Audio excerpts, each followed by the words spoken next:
아메리칸 히스토리 X라는 영화예요. 1999년작이고요. 토니 이 감독 이름이 뭐였더라? 토니 K 감독. 예. 토니 K 감독이 만든 여기 이 영화는 사실 감독보다는 배우가 유명하죠.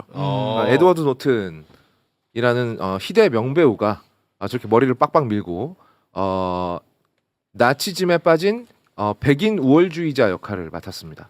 그래서 얘기가 들어보면은 우월주의자. 네, 백인 우월주의자고 얘는 거의 그 네오나치라고 보시면 돼요. 머릿속은 인종차별주의자고 심각한.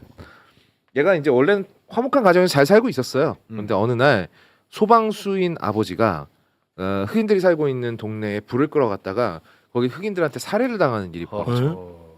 그러니까 아버지는 자기 직업이 소방수인데 사람 목숨 살리러 갔다가 목숨을 잃은 거예요.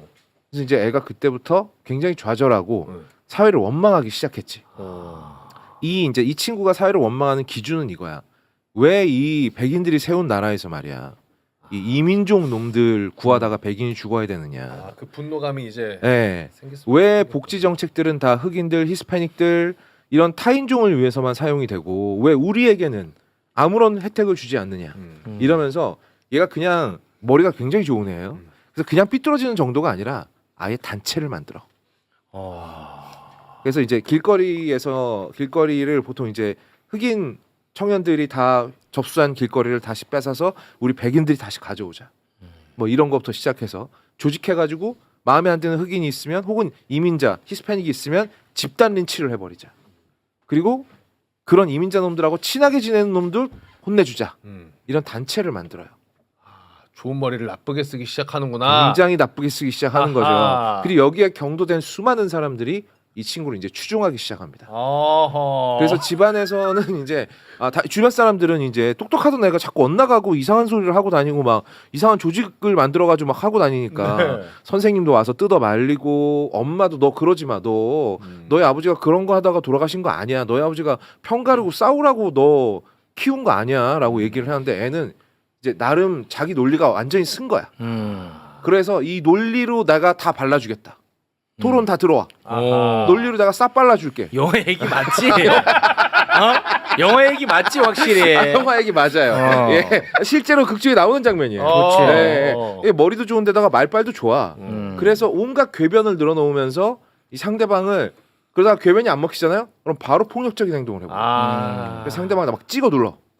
그러다가 어느 날 이 집에 얘 아버지가 남기고 간 트럭을 훔치러 흑인 강도 3명이 차를 타고 이 집에 침입하려고 시도를 해요. 그래서 얘가 이제 이런 일이 터졌을 때를 대비해서 집에 항상 장전된 권총 같은 걸 항상 구비하고 있었단 말이에요. 여자친구랑 같이 자고 있다가 얘들이 들어온 소리를 듣고 나가서 총을 난사해버립니다.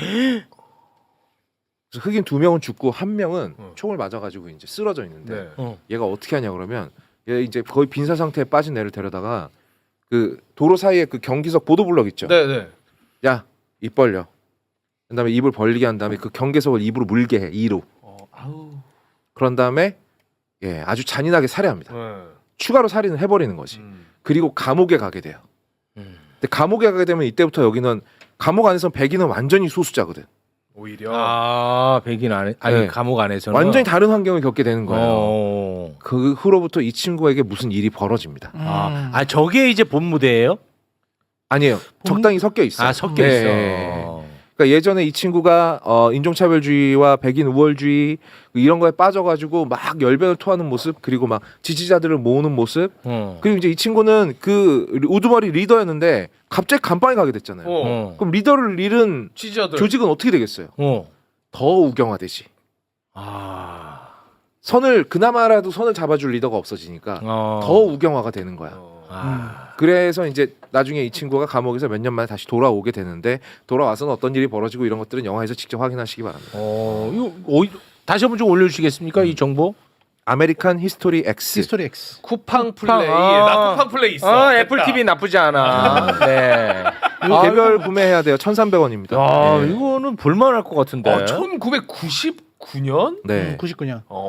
이게 이게 오래됐구나. 이게 앞부분의 그런 네오나치에 대해서 얘기하는 부분만 보면은 네. 무슨 교과서 같아요. 그러니까 인종차별은 이렇게 해야 된다. 와, 인종차별은 이거다라고 하는 거를 되게 많이 보여주고 그리고 여기 보면은 에드워드 폴롱도 나오잖아요. 그러니까 터미네이터 거역단님, 2에 나왔던 아역이요. 거역단님이 설명하지 않고 지나간 부분인데 그 굉장히 중요한 부분이고 저는 그 인상적인 건 그런 거였어요. 그 아까 참혹하게 살인을 하잖아요. 네. 살인을 하고 감옥을 가잖아요. 감옥을 가는 순간에도 얘는 당당해. 아. 떳떳해. 왜냐면 나는 할 일을 했어. 인종차별주의자로서 나는 할 거란 거야. 이런 떳떳함을 가지고 들어가는 그 모습이 굉장히 인상적입니다. 그리고 이제 감옥에서의 그렇지. 사건들. 하지만 과연 감옥에서도 그게 음. 그렇게 유지될 수 있을까? 감옥에서는 아. 상상도 못한 일이 벌어져요. 음. 얘가 전혀 상상하지 못했던 사건들 그런 것들이 벌어집니다. 굉장히 재밌는 작품이에요. 아메리칸 히스토리 X. 알겠습니다. 요거는 볼만할 것 같네. 그러니까 재밌을 것 같아. 재밌겠네. 아메리칸 히스토리. 알겠습니다. 토니 K 감독의 아메리칸 히스토리 X는 단순한 인종차별 고발 영화를 넘어서 증오가 어떻게 생성되고 전파되며 그것이 개인과 사회에 미치는 파괴적 영향을 깊이 있게 탐구하는 작품이다. 에드워드 노튼의 강렬한 연기로 완성된 이 영화는 백인 우월주의자 대릭의 변화를 통해 증오의 악순환과 그것을 끊을 수 있는 희망의 가능성을 동시에 보여준다. 영화는 대릭의 변화 과정을 흑백과 컬러 영상을 교차하며 보여준다. 과거의 흑백 장면들은 단순히 회상이 아닌 대릭이 살았던 흑백 논리의 세계, 선악이 명확히 구분된 편견의 세계를 상징한다. 소방관이었던 아버지의 죽음은 대릭에게는 개인적 비극이었지만 이것이 어떻게 사회 전체에 대한 분노로 확산되는지를 영화는 섬세하게 그려낸다. 대릭의 논리는 표면적으로는 합리적으로 보인다. 백인들이 세운 나라에서 왜 다른 인종을 구하다가 백인이 죽어야 하는가? 복지 정책은 왜 모두 소수 인종을 위한 것인가? 하지만 이러한 질문들 뒤에는 개인적 상실감과 사회적 불안이 뒤섞여 있다. 영화는 이런 감정이 어떻게 체계적인 증오 이데올로기로 발전하는지를 보여준다. 대릭의 가장 무서운 점은 그의 지적 능력이다. 단순한 폭력배가 아닌 논리적 사고가 가능한 그가 증오에 빠질 때 그 파괴력은 기하급수적으로 커진다. 그는 개인적 분노를 사회 이론으로 포장하고 궤변을 진리처럼 포장하여 다른 이들을 선동한다. 이는 현실에서도 극단주의가 확산되는 메커니즘과 정확히 일치한다. 영화에서 가장 충격적인 장면 중 하나인 도로변 살인은 대릭의 증오가 얼마나 깊이 뿌리박혀 있는지를 보여준다. 그는 살인을 저지르면서도 자신이 옳은 일을 하고 있다고 확신한다. 이런 확신은 개인적 복수를 사회적 정의로 포장하는 위험한 자기기만이다. 감옥은 대릭에게 잔혹한 현실 교육의 장이 된다. 백인 우월주의자로서 영웅 대접을 받을 것이라던 기대와 달리 그는 소수자가 되어 생존을 위해 발버둥쳐야 한다. 특히 흑인 동료 라몬트와의 관계는 대릭의 변화에 결정적 역할을 한다. 라몬트는 대릭에게 끊임없이 농담을 던지며 인간적 접촉을 시도한다. 처음에는 이를 무시하던 대릭이 점차 라몬트의 진심을 이해하게 되는 과정은 영화의 핵심이다. 편견이 얼마나 허상인지 개인적 관계가 얼마나 강력한지를 보여주는 대목이다. 영화는 개인의 변화 이야기를 넘어 미국 사회의 구조적 문제도 다룬다. 경제적으로 낙후된 지역에서 저임금 노동자들 간의 경쟁이 인종 갈등으로 변질되는 과정을 보여준다. 이는 단순히 1990년대 미국만의 문제가 아닌 경제적 불안정이 사회적 갈등을 부추기는 보편적 메커니즘을 드러낸다. 대릭의 아버지가 흑인 교사의 교육 방식을 비판하는 장면은 이런 사회적 맥락을 잘 보여준다. 표면적으로는 교육 철학의 차이지만 실제로는 변화하는 사회에 대한 기성세대의 불안이 투영된 것이다. 대릭의 변화는 단순한 개심이 아니다. 그는 자신이 저지른 일들의 무게를 감당해야 하고 주변 사람들의 기대와 현실 사이에서 갈등해야 한다.